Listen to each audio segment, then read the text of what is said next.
Testing. All right, hello everybody. So thank you for a very, very kind introduction. And no, I'm indeed no professor. This is a labor of love, and we'll just take it from that basis. I want to tell you also that, like a steam engine, I run hot. So you're going to see me sweating all through this. It doesn't matter if there's air conditioning or not. That's just how I am. So be advised. All right, so let's go. Good morning, ladies and gentlemen. Let's get right to it.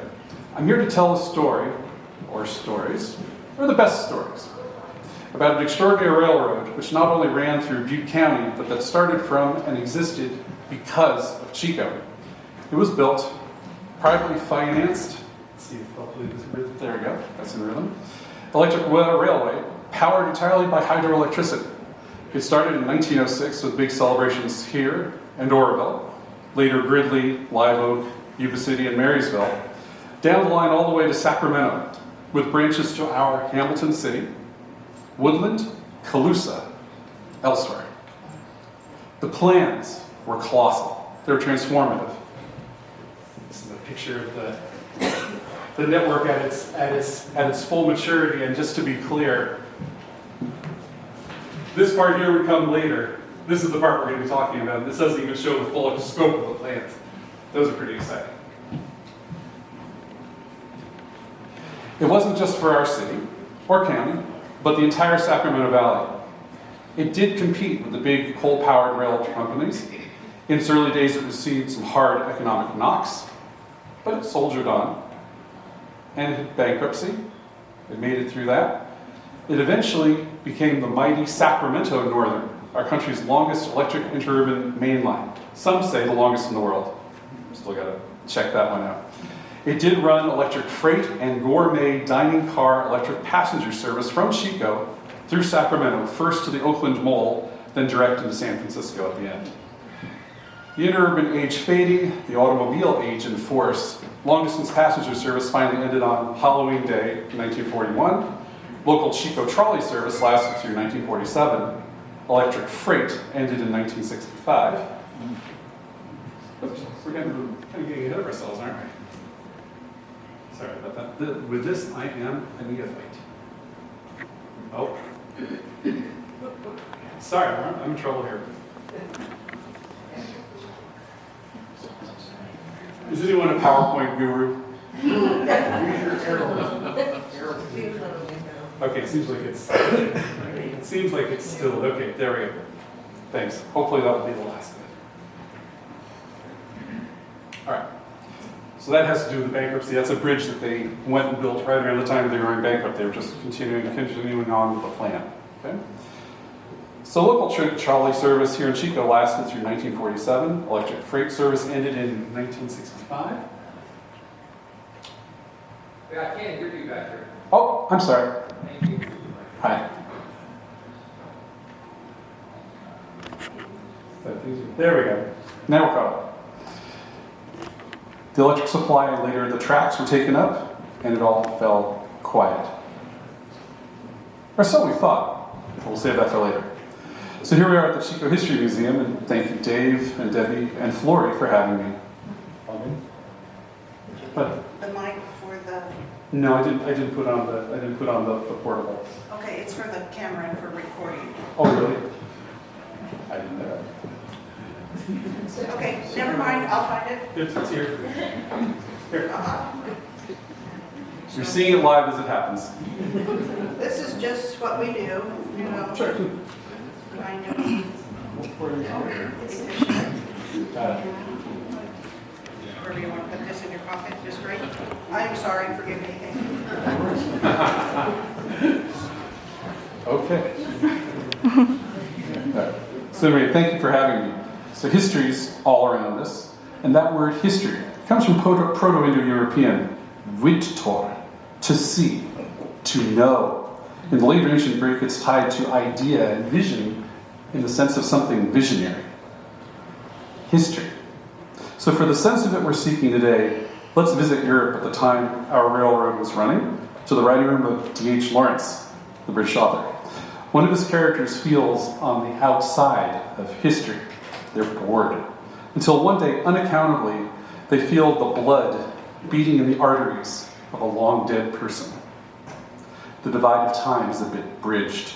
Does it sound better? Can you hear me okay? Okay, great.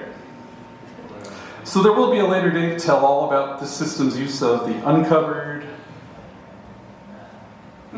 good enough, 600 volt third rail versus higher voltage catenary wire overhead, and the complex business whereby branches like the Colusa branch were built by, on paper, independent corporations and bought by the Northern Electric. But our focus today is more toward the kind of history whereby Lawrence's characters suddenly knew the past. We're going to look at the big picture and the big land that brought this railroad into being, sustained it, and led to its, in time, passing away. What were they feeling, these people? That was pretty good. That's good.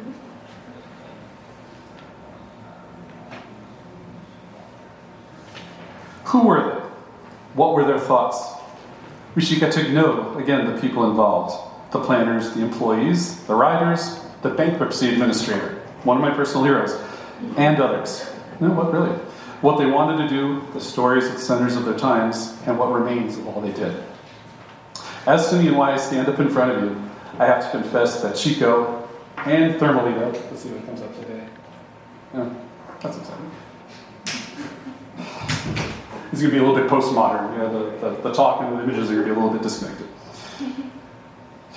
So anyway, these places like Chico and Thermalito and Gridley and, well, all the way almost down to Sacramento, roughly paralleling 99 and then cutting over towards 70 at Marysville, have been haunted the past several years by a figure walking down cow pastures, peering at bridge undersides on bike trails, splashing up streams through blackberry growth, pointing his camera into big old warehouses, taking pictures of concrete structures in forests and riverbanks. Let's see, it comes up now. There you go, there's the guys. Yeah. That Cross River Road, by the way, that was the Hamilton Bridge. So I looked at peculiar alignments of dry grass and rocks and trees and picked up stuff. And took hundreds of pictures in the 90 miles or so down to Sacramento. And I learned that Butte, Yuba, and Sutter counties, and some other ones, are full of physical remains. One of the most interesting electric railroads ever. The traces of history are all around us. So that's going to be part of it today.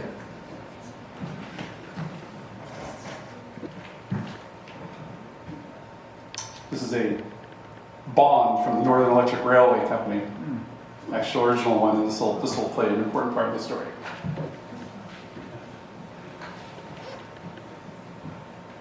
So what remains right now generally in a long, narrow corridor down to Sac, with offshoots to Oroville and Colusa and Woodland and all that, is a fascinating story. Look, someone thought Woodland's Northern Electric Station so good that after it became decrepit and damaged, they rebuilt it in 1986 from the original plans.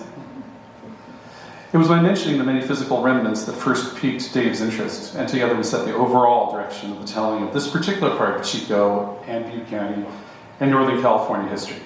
He and the museum have left the rest to me, so buck stops here.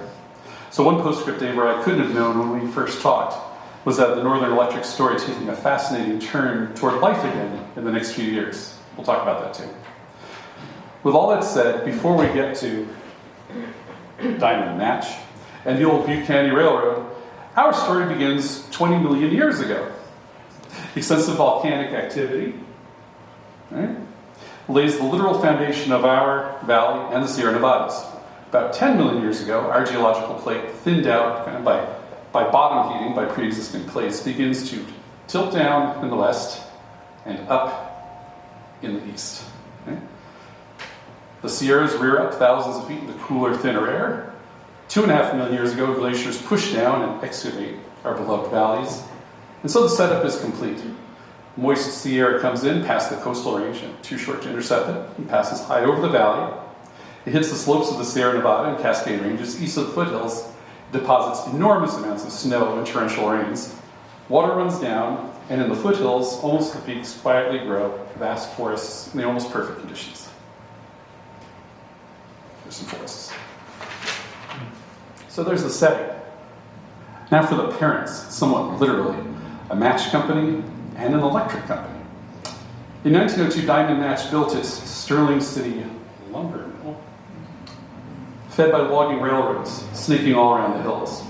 To get wood down to Diamond's vast plant, Chico Works, what was then known as Barbertown, that was named for Diamond's president, O.C. Barber, construction of the Butte County Railroad started in 1903. Steam engine passenger and freight service was running between Sterling City and Chico by spring 1904. Fast work. The power company, the same Sierra Nevada volcanism and tectonic tilt was behind that. A flamboyant Panamanian-born, American-raised entrepreneur named Eugene DeSable, with another investor, started a venture in 1889 in Nevada County to develop mines and light towns and cities with electric lights in the corporation papers. They failed, but they kept at it, seeing electricity as the future. And with the addition of DeSable's fellow Yuba River gold miner, John Martin, and an heir to the Colgate fortune, they opened a hydroelectric plant near Nevada City in February 1896. That wasn't California's first, but it was within 2 or 3 years of a pioneering installation in San Bernardino County. So DeSable and Martin saw that reliable electric service,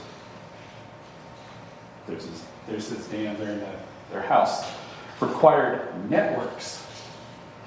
And before long, the Little Nevada County Electric Power Company became the Bay Cities Power Company, which became the California Electric Company, which became the California Gas and Electric Company, which became, in fall 1905, the Pacific Gas and Electric Company.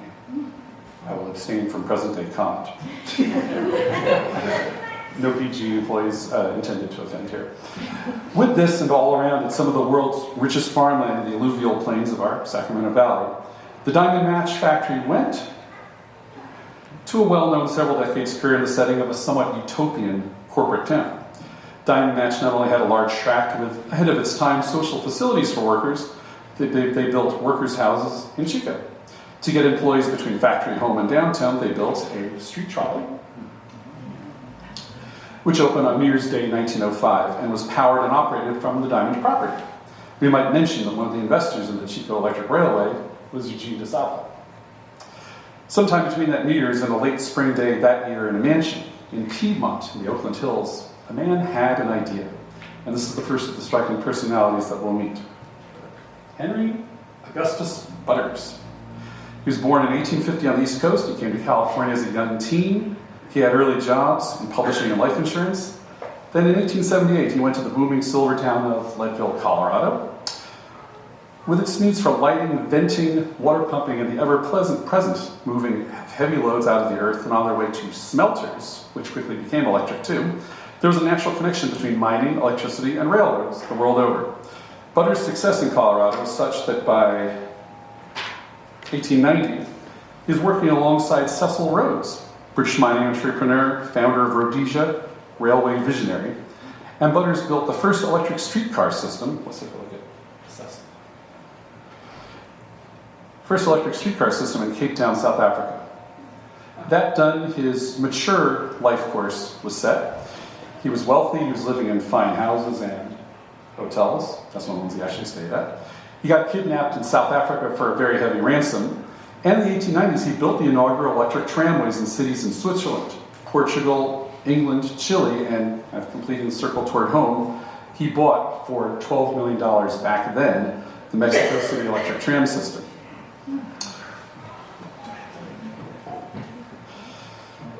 He looked into purchasing the vast Los Angeles Railway yellow car railway, but he wound up looking northward. He married a California lady in 1891, adopting her several children, including a young man who would show an engineering talent. And then he moved into a palace of a home in Piedmont over the East Bay. He bought a vast rural spread in Susanville, Lassie County. He won a horse racing blue ribbon and Burlingame on the peninsula, and he looked for the next great thing. Perhaps it was on a journey to their Susanville property, La Constancia. We don't know. But the experienced eye of Henry Butters landed on Chico. That's La Constancia. And there's Chico. So it was amid, obviously, the fertile grounds of the vast valley. It was then largely undeveloped in a modern sense. With dirt roads on the one hand and the much hated Southern Pacific. There they are. Some things never change. On the other, to move a growing volume of agricultural produce to Sacramento for shipment downriver, even to the Oakland wharves, he had an idea. America was in the depths of the interurban age. Midwest agricultural states in particular saw a huge growth in trackage. By 1900, the country had more than 2,100 miles, mostly Midwest and California. Jumping ahead to its crest, by 1915, there would be 15,500 miles of track in the United States. And 10 years later, Indianapolis's interurban terminal would schedule 500 electric trains in and out daily. They carried 7 million passengers per year. Electric interurban railroading would, at its height, be our country's 5th largest industry. But in 1904 or 05, a couple of decades before, it took a visionary eye to look at the dusty valley roads and the steam railroad with rates everyone complained about and envisioned. But that was Henry Butters' stock and trade. With fellow investors, he incorporated the Northern Electric Company in Nevada. Note the company name at this point doesn't give away a railway intent. We can trace boards of directors and other corporate features at a later time, but suffice to say that some names by 1906 at beginning, E.R. Lilienthal, Louis Schloss, again Eugene de Sable, we will meet again. The active investors, Henry Augustus Butters, first among them, put their own cash up for the project, such that construction began in Oroville in October 1905. The Diamond Match Trolley, formerly the Chico Electric Railway, was acquired in late 1905. By late 1906, rails on the Oroville line made it to the Northern Electric's own new covered bridge. Let me just pause for a moment. This is one of the most interesting structures I've ever seen, and I assure you this is really what it looked like. So there's something out of a surrealist movie. But it was a covered bridge and it made sense, and you can see there was kind of an immensely long trestle over at the other over at the other end, and we're looking toward Oroville here from the Thermalito shore. So that's over the Feather River, and that's what is now Riverbend Park over in Oroville. In March 1906, 250 acres in Chico at Park and 20th were bought for the headquarters, repair and storage yards, and train movement control center, all known as Mulberry. 250 acres. Construction was so rapid that on April 11th, 1906, 6 months after work's beginning, Mr. Butters and other officials boarded a fine interurban passenger car with strong motors in its wheels, built by the leading manufacturer of the time, Niles Car and Manufacturing Company of Ohio, and were able in electric high-speed comfort to ride that's what you see there, 24.7 rail miles from downtown Chico to downtown Oroville. It's worth noting that before this, the two towns had been connected by stagecoach and hired rig. Now, a word about what they built. The interurban age was full of tales of lines built hastily to take advantage of the wave, to attract or sell to investors as a main interest, with operation as an afterthought. From my research, particularly walking the line in recent years and inspecting what's still there, Northern Electric was no part of this trend. To begin with, this was a privately financed venture. Henry Butters and others put up their money and their names. There was no government financing. There was a bank loan later to complete the line after personal investments had been made, and later on a bond offering to expand. Too much debt in the end. But they built with a large component of personal cash. They built to steam railroad standards. Now that's a term of art, meaning outside of cities, a spacious right-of-way, like you see there, generally 80 to 100 feet wide. And each foot of that had to be obtained from private owners. And with barbed wire security fencing, you can see there too, along the route, except at crossings, a relatively level roadbed thanks to expansive cuts and fills and bridges, which saved money long-term by eliminating steep electricity costing climbs, and comprehensive water handling infrastructure, a surprising amount of which still exists and operates to this day, which I'll proudly show off to you later. I have no doubt that Butters and his associates intended to make money, lots of it from this venture, by means of building a large railroad network that would pay for itself by bringing prosperity and ease to the entire Sacramento Valley. Now about the route this infrastructure built rapidly and well took. We start at the great Chico Terminal at First and Main, and I ideally wish that this still existed. We run down Park past the offices and car barns. It's kind of what we see passing by. The maintenance shops at Mulberry, employing, by the way, dozens of Chicoans for decades. Then out onto a private right-of-way into the orchards and farms along what we now call Midway. through long sections of country running out to the station at Durham, best available picture. After some more orchard miles, the right-of-way goes southish into what's now rice fields, and as we cross into Thermalito and the Campbell Hills vicinity, cattle pasture. Those two long right-of-way views that you've seen, that's actually Thermalito. That's actually what was right there. Those are not generic. All these pictures are Northern Electric specifically. It's almost inconceivable that it was possible to build high-speed electric rail in a handful of months, but that was the difference between then and now. So now we reach a quite unusual structure in the middle of what was then nowhere out there in Thermalito, so nowhere that the railway gave it its name, Tres Vías. A few years later, the Great Pennsylvania Railroad would build something akin in the deserted New Jersey Meadowlands, Manhattan Transfer. Yes, like the music group that took the name. At those long platforms, steam engines were changed out for electric locomotives to continue under the Hudson River to Manhattan. Passengers could disembark for the area electric train service. Well, we had our own, a Tres Vías, and we had it first. So you see back there the station with a little garden and the tiny new decorative palms. I have to tell you, I don't know if we've got a picture coming up on that, but those palms are still there. All these years later, and they're somehow hanging on. They're not watered, they're not taken care of, they're part of the Lambert Ranch, but those palms are still got green leaves to them. Make of that what you will. So our ride takes us through the olive and citrus groves of Thermalito. We slow and stop at the lovely, there it is, Thermalito Station. And it's got stained glass, it's got a fireplace and tile. We then go through a long, deep cut to that very interesting bridge over the river. And we then go down into Oroville to downtown station. That's opening day. In Oroville, the route goes into a loop. The car's facing Chico-ward again, and we can return home after our business in the county seat is done. That mid-April 1906 inspection trip with Mr. Butters and others checked out because despite the terrible San Francisco earthquake of April 18th, a grand opening day, there's Chico, was held on April 25th, 1906.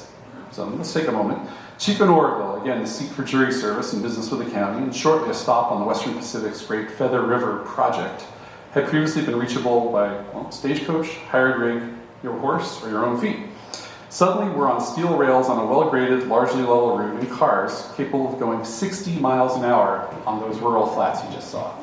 60 miles an hour for a lot of the route. That's an enormous advance.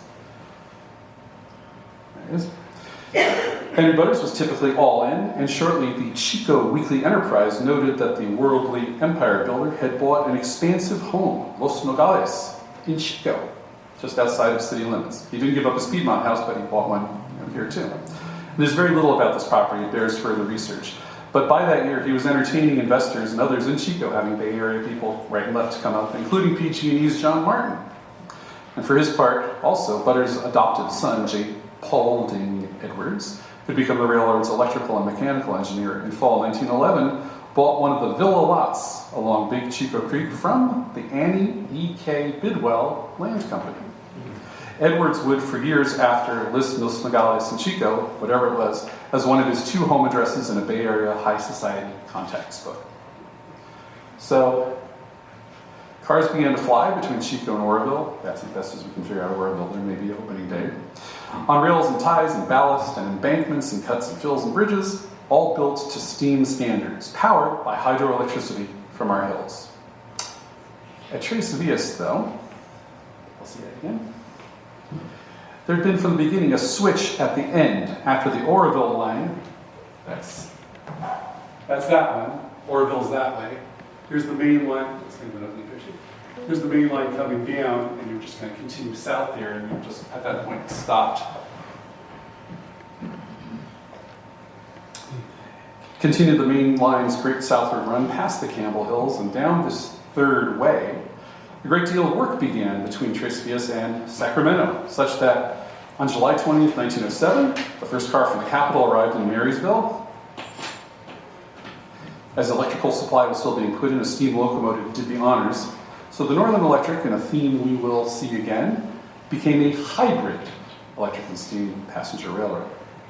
September 7, 1907, 2 years and 2 months from incorporation date, an electrified main line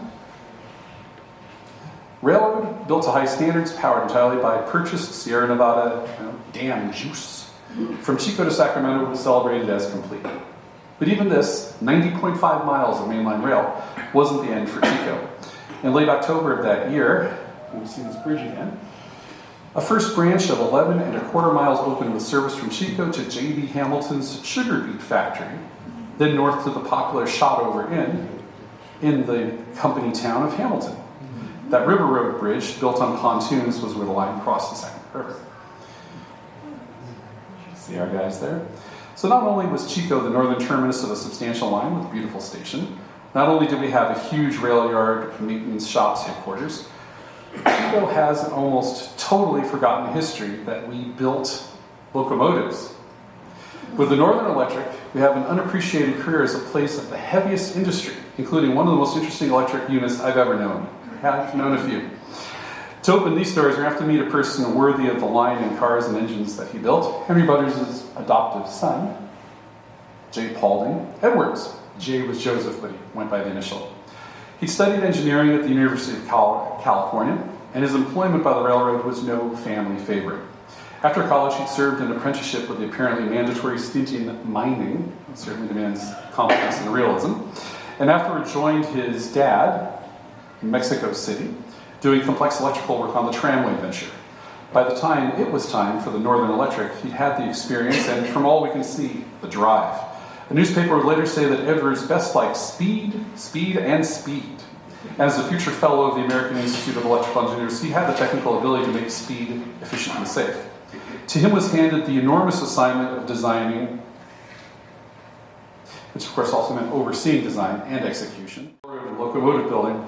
After the nice streetcars of the Chico Electric, the Northern Electric's first order of business was fast interurban passenger cars, and again, they went to the best in buying from Niles.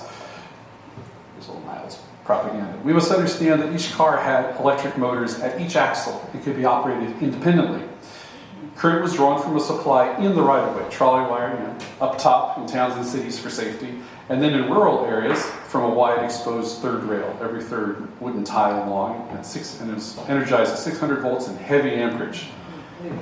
Each car controlled by a classic motorman up front and able to couple with other cars and be run as a multiple unit train by that same motorman.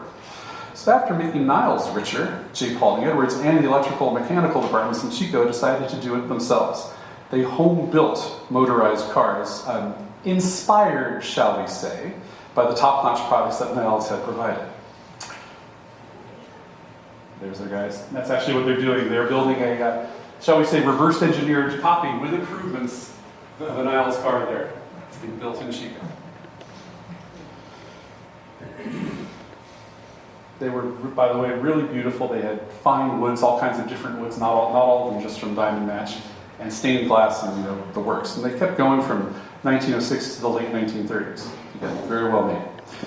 So the Northern Electric was by no means a passenger-only freight operation. And in years to come, those in the know would breathe a quick thank goodness that the rail and ballast and bridges were built for freight service too. Other interurbans were not planned so well, and the lack of provision for freight work would contribute to a number of lifespans shorter than our railroad here. That's on purpose.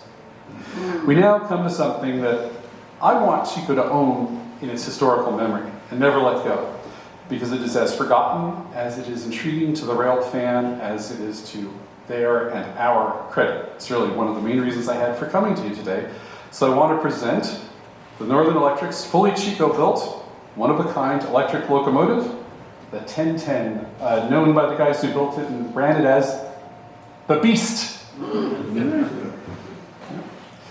was designed by Paulding Edwards here. It was built from the wheels up using the finest Westinghouse and General Electric parts, ordered and delivered by Chicoans here in Chico. And I think it's kind of beautiful. It was said of Henry Butters that he was somewhat of a showman, and that was true too of his adoptive son. When the Beast took to the rails here for tests in March 1911, the Northern Electric was as well. Coming on a story about this locomotive while checking old newspapers about the NE convinced me that there was something extraordinary about this railroad, because we read in the Marysville Appeal in late March 1911, the Mulberry Shop boys were building what was probably the largest electric locomotive in the world. Now, it wasn't. As a loyal fan of the Northern Electric and a lover of Chico, I sympathize. It would be awesome if it were true. I love their ambition, and showmanship is good sometimes. There was no internet then, they might have believed it. And the story doesn't end there. So for a minute, we're going to look into details gnarled enough to make the wonkiest rail fan happy. Anyone's out there is a real rail fan, this part's for you. It's not as an end in themselves, though. So you get a bead on what Mr. Edwards and the Mulberry Shopmen intended and what they accomplished with that. Okay, so first to take down the exaggerations. The literature on early years of United States railroad electrification alone, leaving aside that in Europe, shows that the 1010, at the time of its unveiling, at 53 feet was not the largest in the United States, understood as longest. The Pennsylvania Railroad home-built dozens of electric DD1 models starting in 1909 at almost 65 feet long. At 82 tons, not the largest in the United States, understood as heaviest. The New York, New Haven, and Hartford EP1s, delivered by Baldwin Westinghouse starting in 1905, they were 93 tons. Okay. At 870 horsepower with forced air blowers on, the 1010 was not the most powerful. The Pennsylvania engine you just saw had 1,580 horses, and the New Haven had 1,420. Okay. At top passenger timetable of 60 miles an hour, no evidence it was fastest. The New Haven topped out at 80 miles an hour, and the Pennsy at 85. So in the western United States, there were American Locomotive Company units built for the Great Northern Railway in 1909 to haul trains with steam locomotives attached through Washington State's Cascade Tunnel to engine tolerable heat and fumes. At 104 tons and 1,500 horsepower, they had an operating speed of a bit under 16 miles an hour. So the last, and apparently the most directly comparable, Western U.S. electric locomotive was the rather a lightly documented suite of Spokane and Inland Empire Railroad engines, 100 tons, 1,200 horsepower, built by Westinghouse, which ran on the flats from Spokane out through the Palouse grasslands to Coeur d'Alene and Moscow, Idaho, delivered in 1906. So these, as far as I could tell from research in U.S. heavy iron and electric and urban history, were the only peers to the beast when it was inaugurated. So it wasn't the fastest, it wasn't the heaviest, it wasn't the fastest or most powerful or the longest. The 1010 was not a world or nation or region record holder when it comes to single bare numbers. What was it, aside from the excellence of it having been built in Chico, there at Park and 20th? Well, I have found that it was, in its complete set of attributes, extraordinary. And in my review of the literature, certainly the United States, possibly the world, innovative in a couple of very special ways. First off, looking in solely at the US, only the Pennsylvania and the Northern Electric dared build electric locomotives in their own shops. That was usually the prerogative of the biggest roads with very big cash flow pockets who could afford experiments. But the NE was up for an experiment. Next, all those were of the kind of the square box cab type with cabs and controls on both ends. Only the New Haven and the Spokane Inland Empire units were standalone. They were unitized body locomotives, which generally would be the wave of the future. The rest were semi-permanently coupled dual units. So it's really kind of like joining two locomotives in one. They were actually semi-independent. They really could have been run, a little bit of work could have been run independently. The Great Northerns were not technically independent, but they were always run 3 or 4 at a time.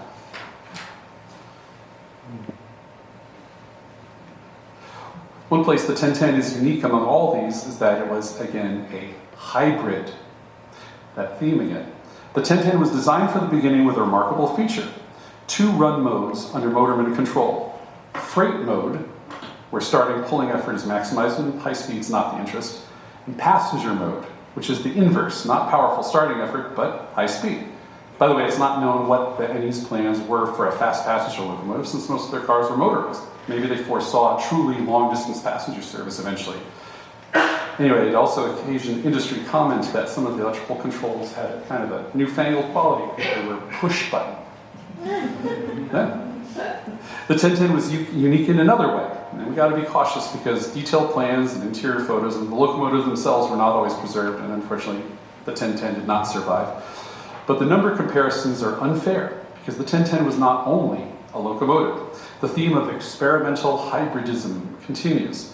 Edwards and the Mulberry Boys had the idea of pushing by design all the driving motors and ventilation fans and control apparatus and whatnot down to the level of the wheels that were completely outside of the cab. Usually engines were just kind of, the motorman or whoever was crammed up in the front, and everything. There was rotary converters if it was AC, or there was all kinds of apparatus there, but there was just nothing there. So if we could be transported back inside the 1010, we wouldn't be crowded by transformers and equipment and the like. We would find clear space, end to end, like a long baggage car, but with motorman's controls on either end. And the open space was used to transport all kinds of things. The 1010 proved itself in passenger and freight service, and indeed served on at least one branch as an opening day ornament. So I just got a couple of photos that I want to look at with you without too much unnecessary comment. I really love that one. It was probably a test run or something. It's a fairly decently long freight line. Don't know what was being carried there, but I like seeing it in action, if it was posed. It said that sometimes ladies like a beast, so there you go. There we go. There it is on the day that it was rolled out of the shops, and that's all the people who built it and designed it. Whatnot. Right here in the white hat, there's J. Paulding Edwards. Fortunately, I probably can figure out eventually, but I don't know the names of anybody else there, but it'd be nice to really learn about their careers, even the folks who did the most basic things, and kind of see how long they stayed and that sort of thing, like what role it played in kind of the long-term economy of Chico. Okay. So the Beast operated in its original form until 1930, when it was deemed too large, and rather than scrapping, the Sacramento Northern, successor railroad, practiced the art of recycling. It was cut down.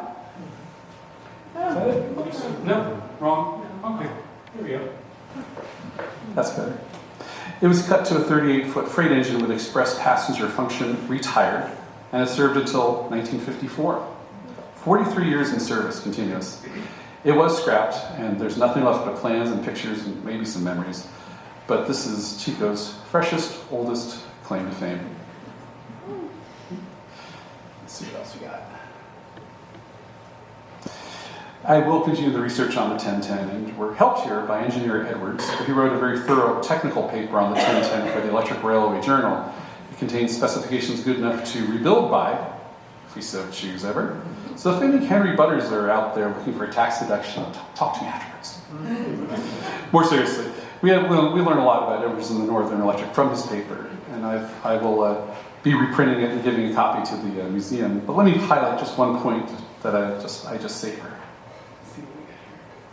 There he is again. The 1010 was built up from heavy steel I-beams, and one would think that you lay your I-beam so, and then for the surface maybe a steel plate on top and maybe some wood perpendicular to the I-beam. But Edwards specifies double flooring of tongue and grooves, probably nice wood from Diamond Match, with quieting felt in between, and with the wood just gently offset, just a little bit from the perpendicular to the beam, so that the weight is kind of transported down at an angle and kind of avoids linear stress. It's a fine point, but it's typical of the care that we saw. Also, the paper dwells quite lovingly on how the locomotive was painted. So there it is, and there. Anyway, imagine that picture of the locomotive with all the guys.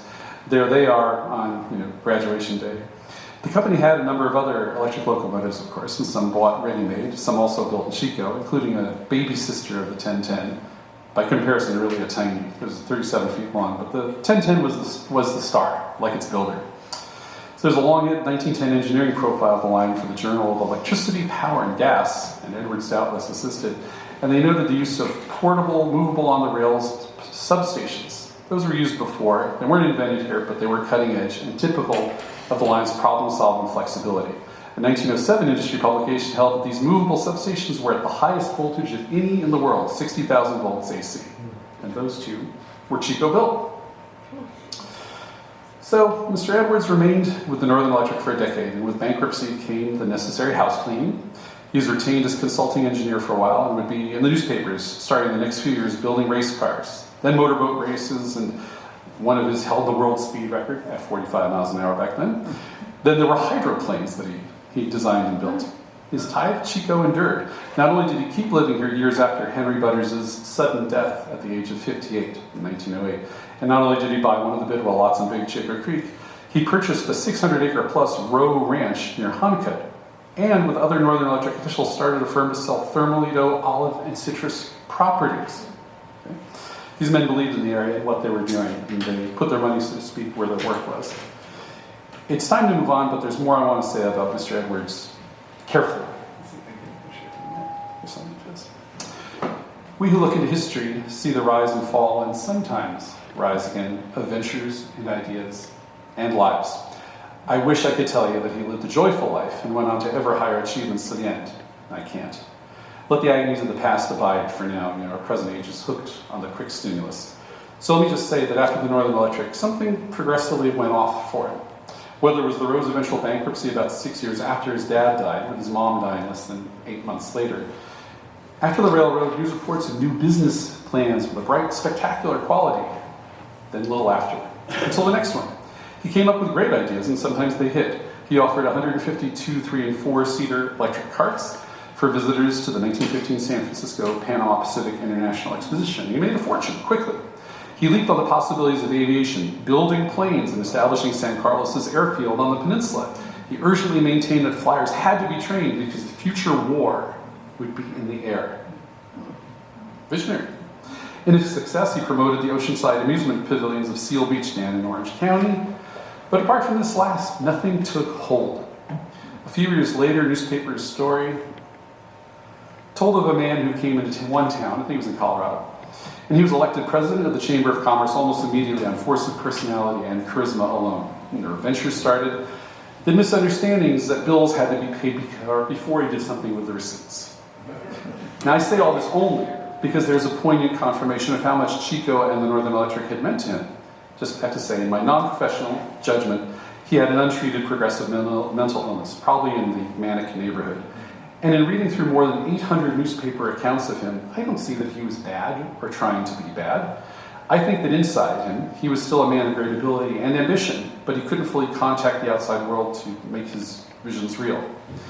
So it was in 1927, the newspapers all through our valley, including Chico, reported that a man was at the airfields with exciting plans for a network of airplanes, coming soon to Chico and elsewhere.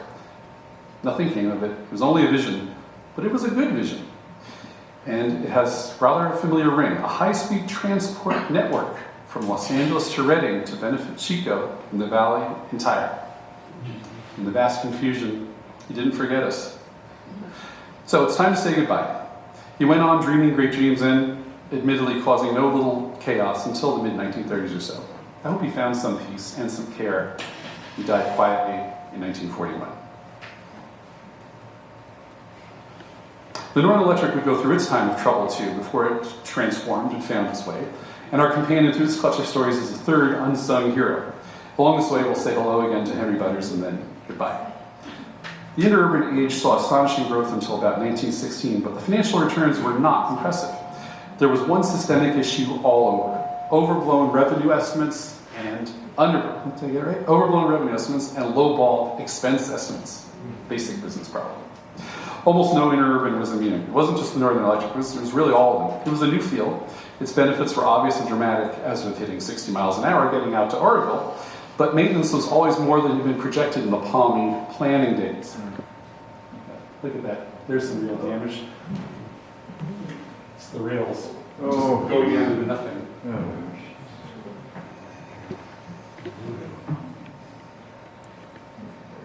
The Northern Electric, for all its innovation, was straight down the main line there.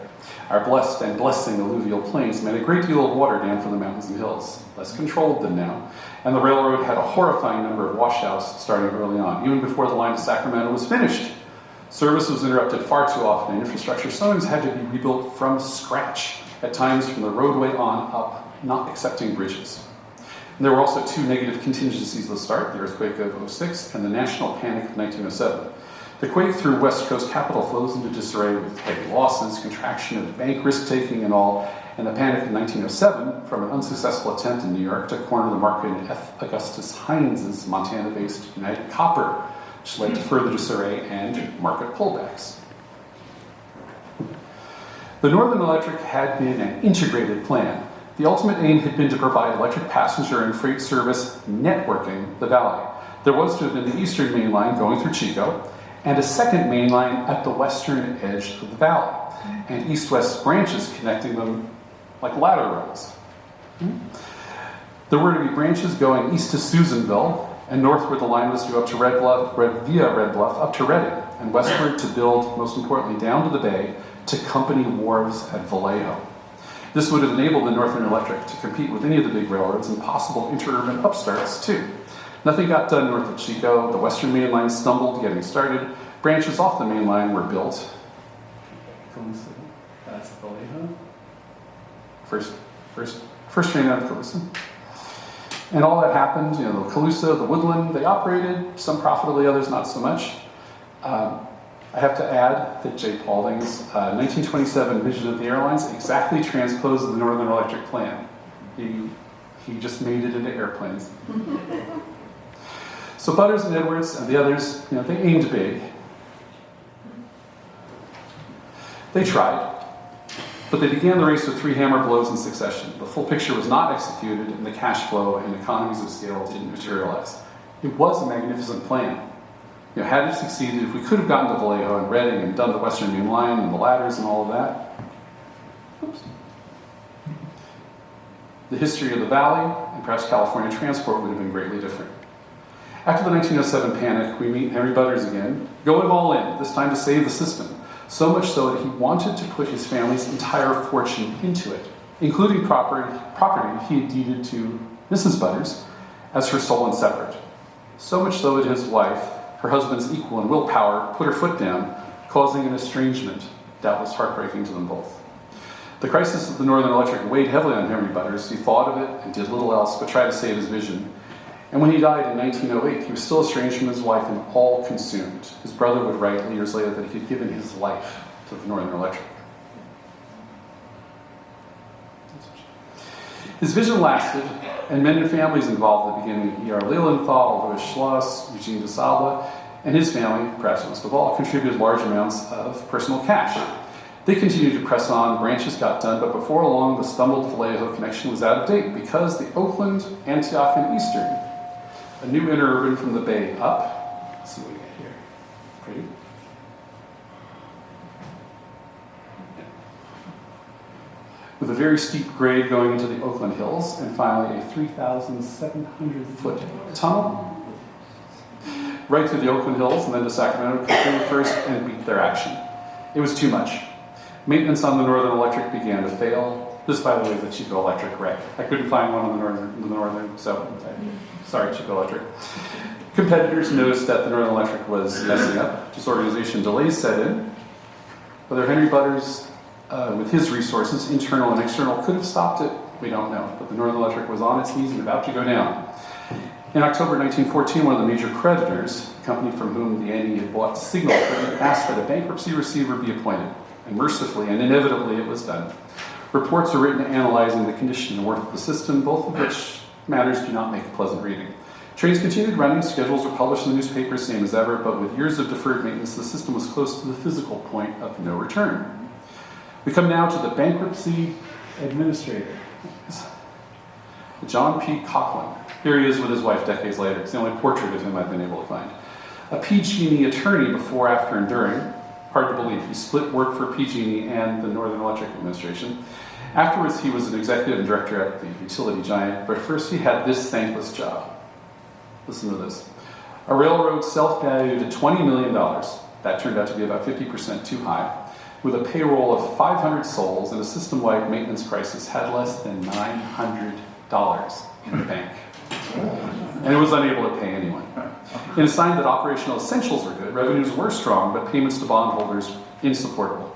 Attorney Coughlin did the only sensible and only possible thing. He completely stopped all debt payments.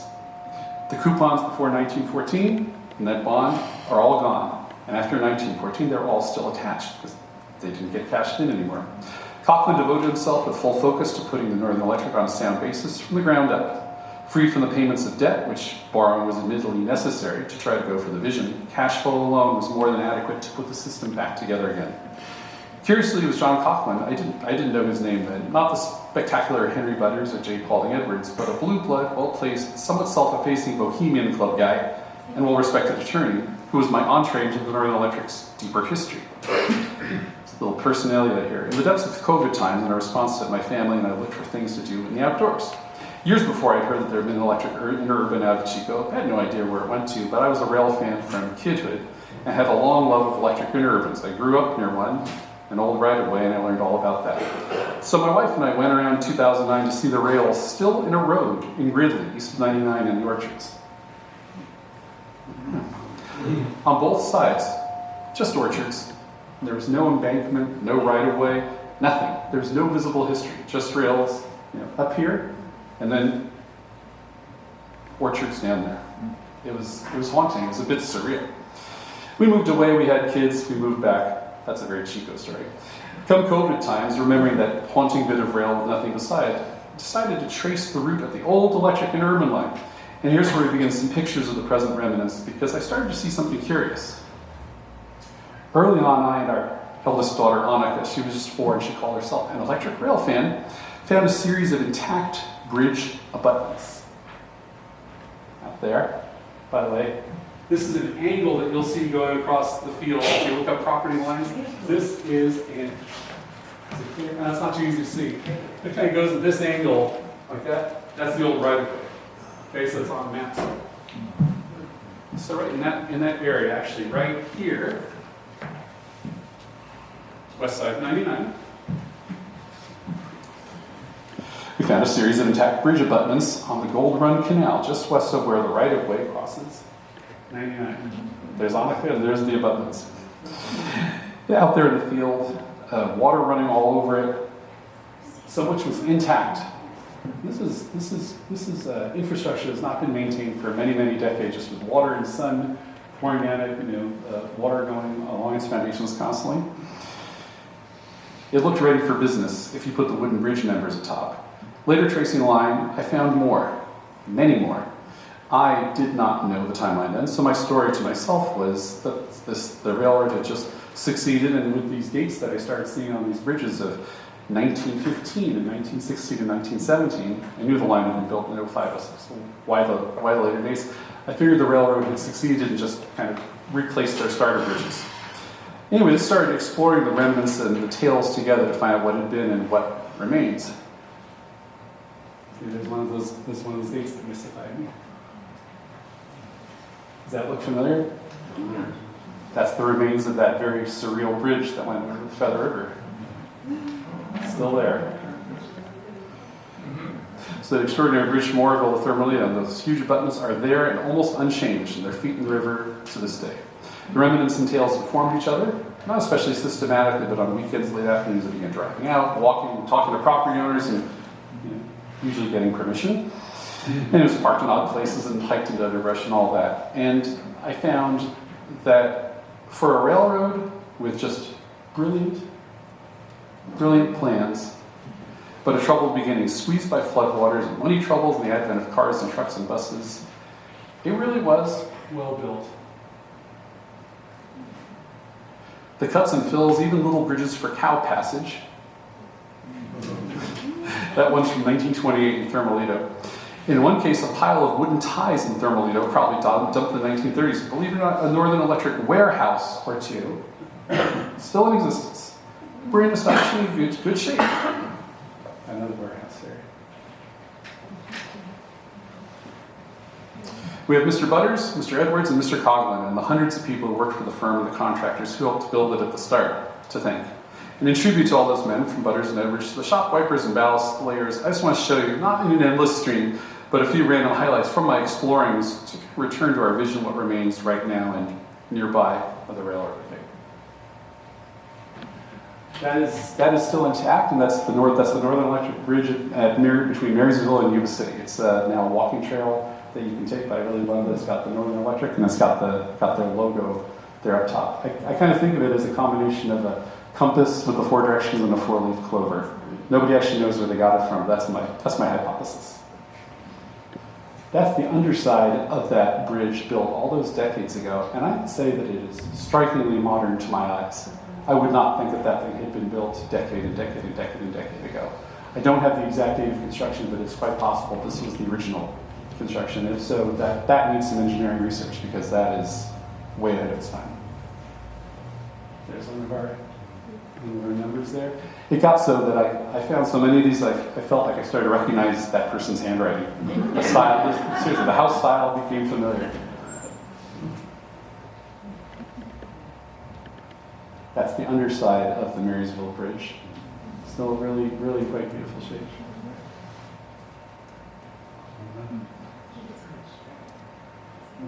Again, kind of that surreal quality. You know, I don't think they were intending to make a piece of art or anything like that, but in some cases they kind of succeeded. There. Mm-hmm. So.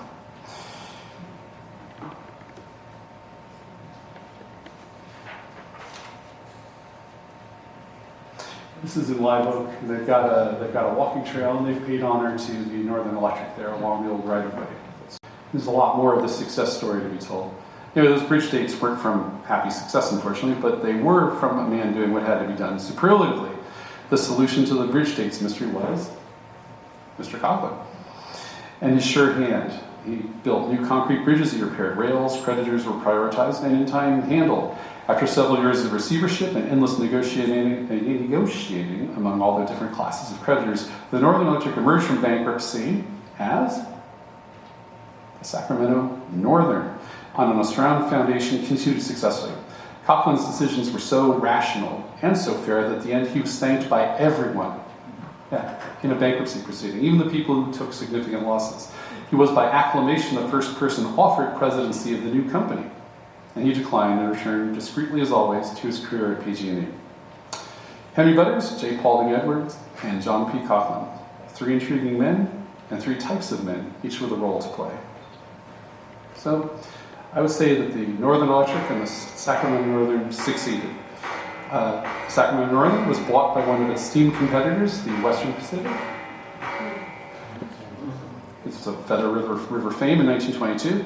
Continued as the Sacramento Northern, not the Western Pacific, for tariff regulation reasons.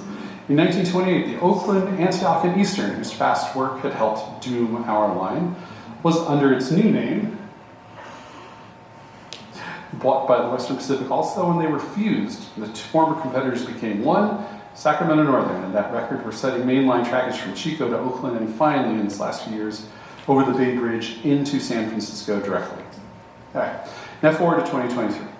The old rails and the roads, the culverts, the right-of-way cuts and the fills and abutments, they're sitting quietly in our valley sun, mostly amid our dry golden grass. But the last few months, the news has a brilliant, innovative idea, probably from Sacramento. There should be high-speed electric rail service from Chico to Sacramento. What crazy person would think of that?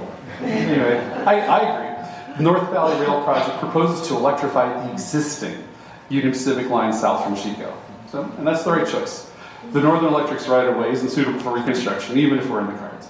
Parts of it have been sold off. There's a house on Stanford Lane in Durham, smack on the right-of-way before it hits the fields. There'd be immense infrastructure upgrades, even if the route were clear. The embankments and such were also all single track, so it makes complete sense that an existing modernized railway be used. However, if you look at apps like Acre Value or things like that show you kind of the property ownership of lots, if you find them on the map and just want to see who owns something, you see the former right-of-way as it goes out from Stanford Lane, say across the fields to the Sonery Farms property. I got chased off there by a guy who didn't believe I was looking at railroads. He said there'd never been any railroad back there. He thought I was stealing crops. I swear I didn't take an avocado. I didn't do a thing. If you click on that long corridor for ownership of the various parcels down at that angle that you saw there going down through Thermalito, it says over and over and over again, Union Pacific Railroad. A strip 80 to 100 feet wide, perhaps, from Stanford out to Nelson Avenue in Thermalito, and that's where it goes to Langford Ranch ownership. And then further south, past the Thermalito, after that gobbled up miles of the old right-of-way, there's still more land held in the title, quietly, of the Union Pacific Railroad. So though deeply quiescent, UP is held onto a lot of right-of-way. I find this interesting. And I'm going to be contacting the Union Pacific, and you may expect an update one way or another.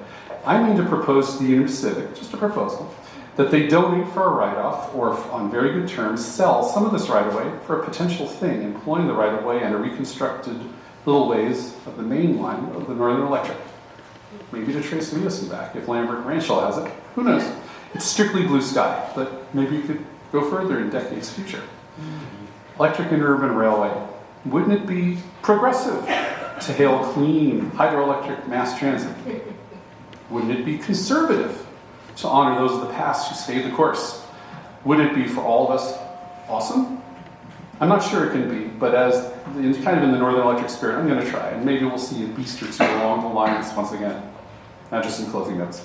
I've looked at the future with North Valley Rail and maybe blue sky regal trackage. And one of the things that tempts me is the idea of riding the main line. Wouldn't you just love to go out there at 60 miles an hour? Impossible, right? Well, I'm happy to tell you actually that right here in the present you can. A group of forward-looking rail fans bought 20 miles of Sacramento Northern right-of-way down south in 1990 from the UP and created there the Western Railway Museum, where they have cars and engines from the Sacramento Northern days and the Northern Electric's Chico built top-of-the-line parlor car Bidwell, christened with water by Annie Bidwell herself. They've got the record. She was a teetotaler, so water was the right thing. And they've got the records, and they've got more photos than you can shake a stick at and all that. They operate over 5 miles of reconstructed Sac Northern line. So go down to Suisun, join the museum, and ride the Sacramento Northern. They have all kinds of events like a pumpkin patch, just as interurbans used to have to drum up traffic. Which is, by the way, a wonderful page from Northern Electric history. For Christmas 1913, the railroad was perhaps the first entity in the world to hold an event for the wonder and delight of young kiddies, where Santa arrived by airplane. I had the feeling J. Paulding Edwards is probably up to that. You know, with his big friend, maybe he was Santa himself, I don't know. So I haven't found any pictures of that happening down in West Sacramento yet.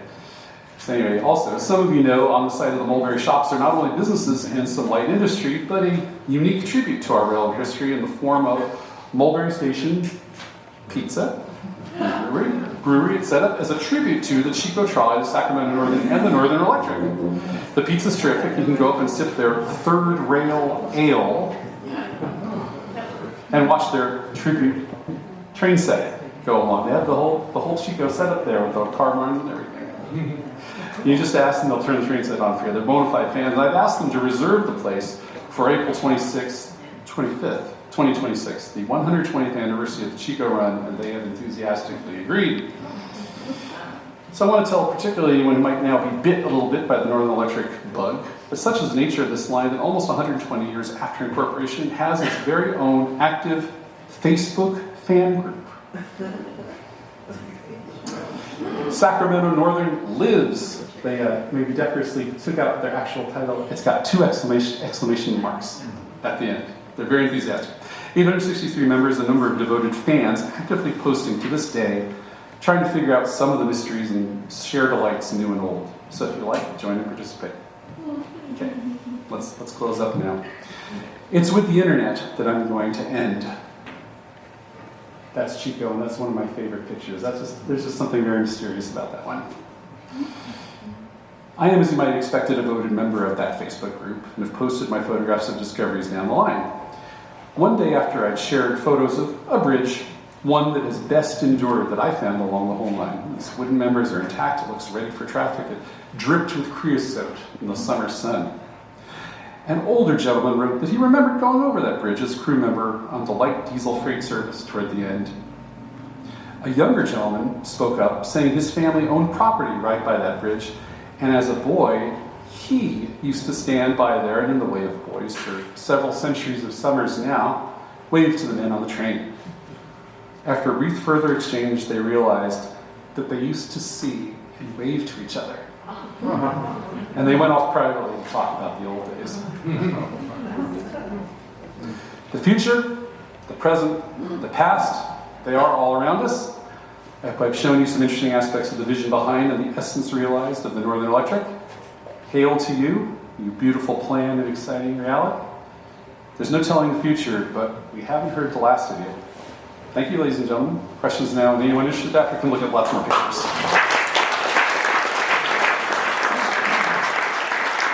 Now, in Chico, where they were building the locomotives and cars, where was that exactly in Chico? It was at those big shops that you saw. Remember the picture with all the rails going off and the kind of big, they look kind of like barns, and you can see the third rail and all that. Right. That's where kind of going off all these branches. There's just one of the maintenance car barns. Where is that?